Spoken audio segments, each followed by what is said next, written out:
Football খেলার মাঠে এখন আর শুধু খেলোয়াড় বা রেফারিরাই কথা বলবেন না, এবার স্বয়ং ফুটবলও সরাসরি কথা বলবে রেফারির সাথে। এমনকি ম্যাচের মাঠে নামানোর আগে মোবাইল ফোনের মতো চার্জ দিয়ে নিতে হবে ফুটবলটিকে। শুনতে কোনো সায়েন্স ফিকশন সিনেমার গল্প মনে হলেও 2026 সালের ফুটবল বিশ্বকাপে ঠিক এই অবিশ্বাস্য কাণ্ডই ঘটতে চলেছে। মেক্সিকো, যুক্তরাষ্ট্র ও কানাডার মাঠে গড়াতে যাওয়া আগামী বিশ্বকাপের অফিসিয়াল ম্যাচ বল ট্রাউন্ডার ভেতরে লুকানো রয়েছে এমনই এক জাদুকরী প্রযুক্তি।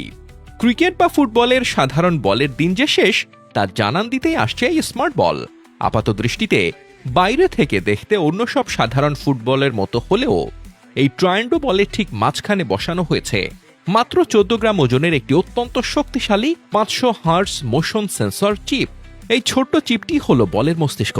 বলের ভেতরে এই সেন্সরটি এমন এক সূক্ষ্ম কৌশলে ঝুলিয়ে রাখা হয়েছে যাতে বলের ওজন, বাউন্স বা স্বাভাবিক পারফরমেন্সে খেলোয়াড়রা কোনো ভিন্নতা টের না পান। এই চিপটির ক্ষমতা শুনলে চোখ কপালে উঠবে। এটি মাঠে থাকা অবস্থায় প্রতি সেকেন্ডে 500 বার নিজের চারপাশের ডেটা বা তথ্য রেকর্ড করতে পারে। এর ফলে খেলোয়াড়ের